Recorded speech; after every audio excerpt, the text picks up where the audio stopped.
tal, mis investigadores terrenales? Les saluda de nuevo su cuate, su amigo, su brother, el investigador terrenal. Hoy decidimos ir a visitar una gran empresa que existe en la ciudad de San Luis Potosí, cuyo nombre es Avantran Mexicana. Vamos a entrevistar al señor Álvaro Oreste, que nos dará una breve explicación o historia sobre este lugar.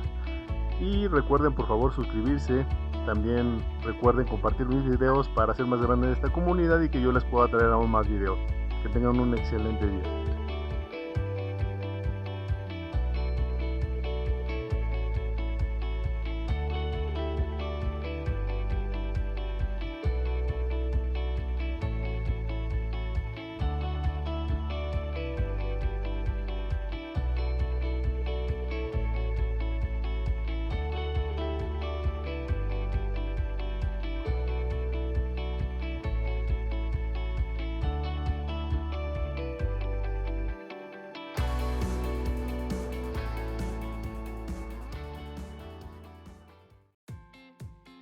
Hola, buenas tardes. Pues estamos aquí con el ingeniero Álvaro Doreste, que es el administrador de la actual Avantran Mexicana. Don Álvaro, ¿cómo está? Muy bien, gracias. Pues venimos aquí para hacer una breve historia para nuestro canal de YouTube, El Investigador Terrenal. Y queríamos hablar sobre una empresa muy importante que engrandeció por varios años a la ciudad de San Luis Potosí y que mucha gente no recuerda o no tiene conocimiento. Entonces, ¿qué le parece si nos empieza a platicar un poquito de los inicios de Avantran como la Española industrial? ¿Sí? Sí, cómo no. Bueno, la España industrial, que realmente fue una industria muy importante en el caso de San Luis Potosí, dado que se puede decir que gracias a que la España industrial existió, San Luis Potosí es industrial. Remontándonos a los años del 32, del 34, del 36 más o menos, obviamente la guerra civil española ya estaba, la guerra mundial empezaba en la parte de la Alemania socialista, estaba el conflicto de que había el efecto que se había tenido en la Primera Guerra Mundial no se había recuperado bien, Alemania estaba empezando a crecer, pero tenía sus problemas, las partes europeas había hecho la República Alemana, se había hecho con muchos problemas que tuvo, la República Francesa, la República Española, que se conformó en el 1939, y entonces todo eso pues era un ambiente mucha efervescencia. Y entonces obviamente dentro de todo eso el nazismo de Hitler empezó a proliferar mucho en Alemania y pues obviamente su intención de avanzar más y más y más pues se topó con los franceses que tenían un buen ejército se empezaron a defender, pero un poquito por presión de la misma Europa de solidarizarse a través de Winston Churchill decidió apoyar a los franceses, que son prácticamente vecinos, algo por el canal de Suez, y entonces Suez, el canal de la Mancha, y entonces empezaron a los alemanes a bombardear a los ingleses. Al bombardear a los ingleses, que fue cuando realmente se vio el poderío alemán que tenía para la guerra. Llevaba muchos años desde la Primera Guerra Mundial haciendo mucha tecnología y mucha industria bélica, y entonces al bombardear a Londres se sorprendió Winston Churchill, entonces en ese entonces pues obviamente pues no le pidió ayuda a Eisenhower de Estados Unidos, pero pues como son a fin de cuentas compadres en el aspecto de toda la vida, son sus papás y sus hijos, por decirlo así. Entonces Eisenhower decidió, y además a los americanos, a los gringos siempre les ha gustado la guerra, porque es un buen negocio. Entonces obviamente dijo, no, pues vamos a pelearnos ayudando a los ingleses. Y entonces fue cuando se hizo el pacto de los aliados para ir a Normandía a ayudar a los aliados y pelear contra los nazis, ¿no? Entonces en ese momento en México estaba Plutarco Elías Calles, un poco después estuvo Miguel Alemán, y Plutarco Elías Calles decide ayudar a Eisenhower, primero pues porque pues, económicamente siempre se había estado en deuda, había habido pues, las guerras anteriores, y entonces como que había ciertos pactos, entonces pues de alguna forma, además siempre hemos sido muy, que si Estados Unidos dice vente para acá, vamos para allá, ¿no? Entonces a fin de cuentas, a través de Plutarco Elías Calles decide ofrecerle a Eisenhower la ayuda para apoyar contra los aliados en Europa. En ese momento, pues obviamente Eisenhower le dice, sí, yo necesito, y inclusive lo primero que le dijo es, necesito que me ayudes, porque tenía la bronca grande en el mundo, entonces yo necesito mandar aviones hacia Filipinas, que estaba otro foco de efervescencia allá. Si tú me ayudas mandando aviones a Filipinas, estaría perfecto, y necesito tela para el ejército de Estados Unidos, porque yo estoy haciendo armamento y no me estoy dedicando a hacer la tela para los soldados. Entonces, en ese entonces, pues se mandó el Escuadrón 501 a Filipinas, que en Filipinas, pues según esto es un lugar donde están muy agradecidos, porque el Escuadrón 501 en ese entonces haber cruzado todo el Océano Pacífico, haber llegado a Filipinas y haber hecho una especie de soporte para eso, fue muy bueno. De hecho yo nunca he ido a Filipinas, pero sé que en Filipinas pues le tienen mucho honra a los mexicanos, y hay inclusive una estatua de un avión donde en honor a los mexicanos que lucharon en Filipinas. Entonces, pero digamos, esa es la historia en el caso de Filipinas. En el caso de México, entonces decidieron hacer tela para el ejército de Estados Unidos, y entonces lo que el ejército de Estados Unidos le dijo, sí, pero yo necesito que mi tela sea de lana. Y entonces al buscar quién fabricaba tela de lana en el país, se encontraron que en San Luis Potosí estaba un agente que había huido del franquismo español, que eran los Busqueta, unos catalanes que estaban en la parte de Tarrasa, España, que ellos se dedicaban a hacer casimir y que habían estado en la industria textil durante muchos años, y entonces ellos al salir por el franquismo de España, huyendo del franquismo, se vienen a San Luis Potosí por una razón, porque en la zona del altiplano sabían que había borregos y ellos necesitaban la materia prima para seguir haciendo tela de lana.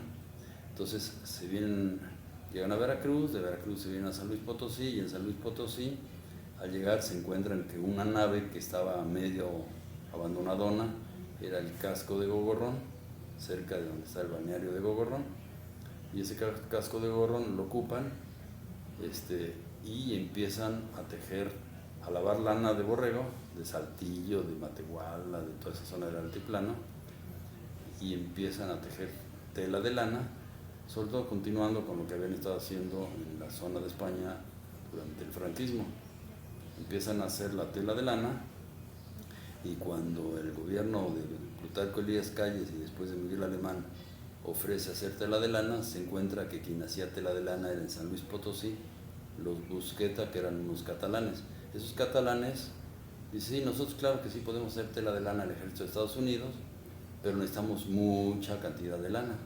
En ese entonces pues había ofrecido al gobierno de Eisenhower que iba a mandar lana de borrego de Carolina del Sur y Carolina del Norte, que tenían muchas pacas de lana para eso, y entonces las mandan por vía ferrocarrilera. ¿Uno? ¿No es cierto? ¿2-1? Ahora sí. Entonces, con todo eso de que necesitaban hacer un área más grande, entonces deciden moverse de lo que es el casco de Gogorrón, y entonces al buscar un lugar donde se tenía espuela de ferrocarril para poder recibir las pacas de lana, porque en la parte de Gogorrón no lo había. 3, 2, ya. Entonces cuando ya deciden entonces ponerse en un lugar más establecido, existía el Rancho San Jorge, que el Rancho San Jorge era una propiedad muy grande de una gente pues, muy poderosa en su entonces, aparentemente, que estaba en la calle, en la carretera de la salida a Matehuala, que no es la actual carretera Matehuala, sino que era la calle de Arenal, y la calle de Arenal venía directo de la parte de la Alameda, donde estaba la central de trenes en ese entonces. Y la única calle que cruzaba el puente, con un puente del río Santiago, era la calle de Arenal. Entonces deciden utilizar el Rancho San Jorge, que era muy grande. No existía la carretera Matehuala y el Rancho San Jorge llegaba más allá de lo que es hoy día la carretera Matehuala, y entonces empiezan a ver cómo pueden construir unas naves en ese terreno. Los Busquetas ya tenían conocimiento de su ingeniero, que era el señor José Vilet Brulet, que se lo habían traído también de Barcelona, de la zona de Tarrasa. Entonces se traen al señor José Vilet Brulet. Él, como ingeniero, en el Rancho San Jorge empieza a ver qué puede hacer de construcción, pide qué materiales se tiene para en esa zona hacer todo, y le comentan que no considere madera, porque San Luis no es maderero, que se tenían muchos rieles de ferrocarril, porque sí era, la parte ferrocarrilera muy importante en San Luis, que había piedra, mucha piedra, ya sea para cantera o de otro tipo de piedra para hacer la construcción, y muy buen tipo de arcillas para hacer ladrillo y hacer adobe. Y entonces empieza a hacer con eso la España industrial, hace todas unas naves, y entonces van construyendo todas esas naves, y la misma escuela de ferrocarril que llegaba al Rancho San Jorge, con un edificio que era la fábrica de clavos desde 1840, porque era muy importante el Rancho San Jorge con la fábrica de clavos. Entonces reciben furgones de lana de borrego desde Carolina del Sur y Carolina del Norte, y con convenios que hizo con Estados Unidos, reciben maquinaria de Estados Unidos, les autorizan que empiecen a fundir para copiar más maquinaria textil, se jalan a los señores Valladares, empieza a fundir y a copiar máquinas americanas, van haciendo su equipo de trabajo, sus naves, y entonces se va formando la España industrial. Y la España industrial fue tan famosa que fue una empresa que hizo toda la tela del ejército de Estados Unidos, donde lavaba la lana que recibía, hilaba, tejía, acababa la lana, y en mismos furgones de tren se salían los rollos de tela de lana para el ejército americano, y se la llevaban a la parte de Ciudad Juárez para que ahí se confeccionaran los uniformes. Entonces, debido a esto, San Luis Potosí se fue haciendo industrial, y Ciudad Juárez se empezó a hacer del tipo de confección. Entonces, a todo el mundo nos hace un poquito los antecedentes en la historia para que así sea. Entonces, así siguieron con esto, y hasta que obviamente, afortunadamente, porque nadie puede decir que malo que ocurrió, se acabó en el 45 la guerra, a lo mejor malamente, pues por la bomba de Hiroshima y Nagasaki. Se acaba la Segunda Guerra Mundial, los alemanes se rindieron, y entonces pues los Busqueta, que habían estado haciendo un buen dinero, un buen negocio haciendo la tela de lana, pues deciden cerrar. Como en ese entonces estaba la posguerra, y esa posguerra pues había hecho que la gente en el mundo, todo el mundo estaba desempleado y sin capacidad de trabajar ni económicamente ni nada, y México no era la excepción, y San Luis Potosí tampoco. Entonces deciden apoyar a los Busqueta para que no cerraran, y les ofrece el gobierno mexicano, que ya estaba Miguel Alemán, a que se hiciera tela para los soldados mexicanos. Se les hizo tela a los soldados mexicanos para uniformes, se les hizo tela de tiendas de campaña, se les hizo cobijas, muchas cosas, y obviamente el hacerle al ejército mexicano en plena guerra, o hacerle tela al ejército mexicano sin guerra, pues hizo que se saturó el ejército mexicano. De hecho, para que no se utilizara Ciudad Juárez, en ese entonces nace en México los talleres de confección de Defensa Nacional, donde a la fecha se siguen haciendo los uniformes del Ejército de México. Y entonces así se empezó a hacerle tela al Ejército Mexicano. ¿Seguimos? Sí, no se preocupe. ¿Te seguimos? Sí. ¿Sí? ¿Eso lo editamos? Sí. Y entonces, ¿ya está? Ya. Y entonces, con eso de que la tela se tenía que hacer para el ejército mexicano, y ya se había saturado, entonces los Busqueta dijeron, no, ya ves, ya no puedo seguir haciendo tela al ejército mexicano porque ya lo saturé de cobijas y de tela para tienda de campañas y para uniformes. Entonces, pues mejor voy a cerrar. Entonces el gobierno mexicano ya estaba, otra presidente, no me acuerdo quién fue, después de Miguel Alemán, y entonces les dice, bueno, pues entonces, para que no cierres, porque la fuente de trabajo que se tenía que eran muchos, cerca de 4.800 trabajadores, entonces decide el gobierno mexicano, le ofrece a los Busqueta que le apoyan con financiamiento para que no despidan a la gente, que sigan trabajando. Obviamente se convirtió en un centro de ocio que cobraban sin que estuviesen haciendo realmente mucho.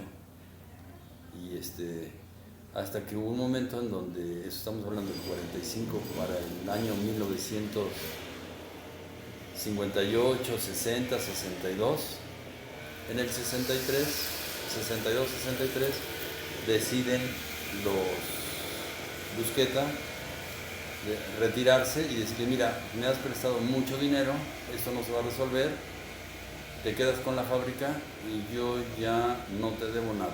Y se fue. Platican las anécdotas de que por ahí tenemos unas fotos de unos Forte de los Busqueta preciosos tipo Al Capone, que esos carros pues salieron de San Luis, se los llevaron a Veracruz, y en la cargada en Veracruz hacia los barcos para irse a España, pues iban muy pesados, inclusive las defensas eran de oro, seguramente se fundieron aquí, en lo que fue Avantrán mexicano, bueno, la España industrial. Entonces se la queda el gobierno federal, lo que era la España industrial, no querían que se siguiera utilizando el nombre de la España industrial, deciden cambiarle el nombre, pero no sabían qué iban a hacer el gobierno federal, y entonces mismos maestros textileros platican de un maestro Jaimes, que era uno que se encargaba de la parte de hilatura, cardada, que les dijo, oiga, ¿por qué no hacemos casimir? Nosotros hacíamos casimir en la parte de Tarrasa, España, antes de que empezara todo esto de la guerra, y nosotros sabemos hacer casimir. El gobierno federal entonces decide empezar a hacer casimir en esa fábrica, y le iba a llamar Casimires Potosinos. El mismo maestro Jaimes platica que dijo, qué poca criterio y creatividad de hacer un nombre para una empresa que sea Casimires Potosinos. Si estuviéramos en China sería Casimires Chinos. Y entonces dicen, ¿sabe qué? La tela se hace con el avante o urdimbre, que es el hilo que va a lo largo de la tela. El avante viene de origen italiano, de avanzar, y en la España anterior se le llamaba muy común al urdimbre, que hoy se le llama urdimbre, se llamaba el avante, y la trama, que es el hilo que va cruzado a ese avante. Entonces me dijo, mire, realmente una tela es una avantrama. Entonces decidieron ponerle Casimires Avantrama, pero para quitarle la idea de la España industrial le pusieron Casimires Avantrama mexicana. Entonces en 1963 se queda el nombre de Avantram mexicana, quitándole la A de trama, y es del gobierno federal, y se dedicaron a hacer casimires desde 1963 para 1985, que había sido de puros sexenios de gobiernos sexenales. La cantidad de robo de casimires que se había estado haciendo era enorme, de tal forma que, según cifras, cuando Miguel de la Madrid ya estaba en la presidencia, una de las empresas paraestatales que tenía el gobierno federal era Avantram Mexicana, la cual tenía un número rojo tan grande que era más grande su déficit, su deuda fiscal, que el valor de la misma empresa. Entonces fue una de las primeras empresas que decidió vender, y se vendió por subasta a través de Hacienda, a través de la Secretaría de Hacienda, con el licenciado Gustavo Petricholi, y esa fue la idea, y entonces la compró la industria privada textil. Así ha sido durante muchos años. Estuvimos haciendo casimir muchos años.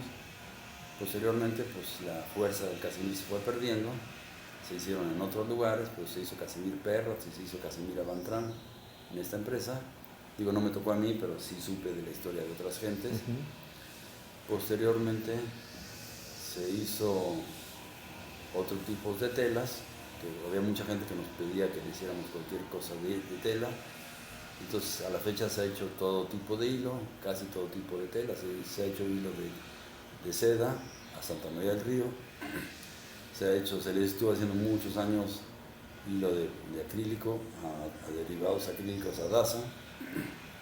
Se hizo hilo a San José Textil, se le hizo a San Marcos, se tejieron cobijas a San José Textil, hicieron muchas cobijas a Aguascalientes, y la industria textil poco a poco fue bajando. Le hicimos hilo a mucha gente que nos pedía cualquier tipo de hilo, hicimos hilo de trapeador de muchísima calidad. Según esto, el mejor hilo que se hacía era el hilo que hacíamos en Avantran para trapeador, porque llegaba a durar hasta 5 veces más que el trapeador convencional de otras gentes, porque eran unas máquinas que se habían dedicado a hacer hilo muy fino como para hacerlo para Casimir, ¿no? Y así hicimos mucho tiempo. Muchas empresas como Daza nos empezó a rentar bodegas. Poco a poco, cada vez más bodegas, llegamos a tener un poco más de 18,000 metros cuadrados de bodegas rentadas a Daza. Daza se fusiona con San Marcos en Aguascalientes, se retira todas las bodegas que tenían. Ya había corrido un poquito la voz y entonces a la fecha rentamos bodegas de todo tipo, y esa es la historia más o menos desde la spa industrial hasta lo que es hoy día. Seguimos siendo Avantran Mexicana en la colonia industrial mexicana, que así le puso el gobierno para que se olvidaran de que estábamos en la colonia españita. Y entonces esta fue la primer colonia, la zona industrial de todo San Luis Potosí. Posteriormente fue la industrial de aviación, y ya después, hoy día hay 5 zonas industriales, y ya la colonia industrial mexicana se quedó como habitacional, sin que se le considere como una zona industrial. Pero rentamos a muchas bodegas y tenemos muchos tipos de servicios en los cuales pues la gente sigue creciendo. Nuestro lema es: ayudamos a que los empresarios potosinos crezcan, y tenemos muchas gentes que hoy día pues son los más fuertes en el centro del país en poliducto, muchas gentes que hace aceites de jabón desengrasantes biodegradables, muchas empresas que producen productos de varios tipos, que le maquilan a General Motors en la industria automotriz, y seguimos creciendo. Y entonces los 76,000 metros cuadrados que tenemos como área permite que se convierta lo que hace muchos años Fox decía, un como microcomplejo industrial donde estaban muchos microchangarros, y todos ellos van creciendo. Y entonces lo que hoy día por su ubicación más conviene es que tenemos una ubicación genial, donde fácilmente se comunica uno a la carretera 57, a la avenida Salvador Nava, al río Santiago, a 5 minutos del centro, y que les ofrecemos seguridad con vigilancia y con cámaras para que tengan un muy buen servicio a todos los que quieran venir a rentarnos a nosotros. Muy bien. Muchas gracias, Roberto. Muy bien, don Álvaro. Y ya por último, hoy en día, ¿usted qué pensaría hacia dónde se dirigen como Avantran Mexicana?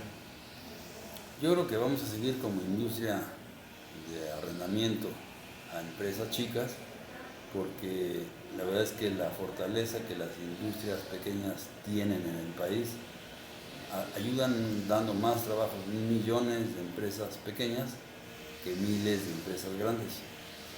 Y no solo eso, sino que la parte que hemos hecho nosotros es que la gente se siente en un área que no parece un complejo industrial. Hay gente que me han dicho: oye, es que esto parece un spa, manteniendo lo que es el estilo de sus épocas de construcción de los años 34, 37 a la fecha, y se van haciendo negocios. Hoy día jardines bonitos que los españoles habían hecho se han ido convirtiendo en salones de fiesta, jardines de fiesta, y el potencial que tiene, pues por lo pronto vimos que sigue siendo todo lo que sea el arrendamiento industrial. Muy bien, don Álvaro. Y bueno, ahorita que hablaba de los jardines, ¿Le gustaría promocionar de alguna manera este tipo de jardines para eventos industriales o familiares? Sí, en realidad como yo no me da tiempo de todo, quien lo hace eso es mi hija y ya está en un blog que se llama Ladies Blog, donde pues, es una franquicia a nivel internacional, entonces constantemente tenemos eventos que se rentan. Sin embargo, en esta ocasión, pues obviamente lo que ha ocurrido es que con la pandemia pues, se ha reducido todos los eventos, pero pues ya esto pasará con el tiempo y se puede hacer a futuro otra vez vivir eso. Pero sí es muy grande, entonces podemos hacer mucho tipo de eventos a la fecha, ¿no? Muy bien. Muy bien, don Álvaro, pues concluimos.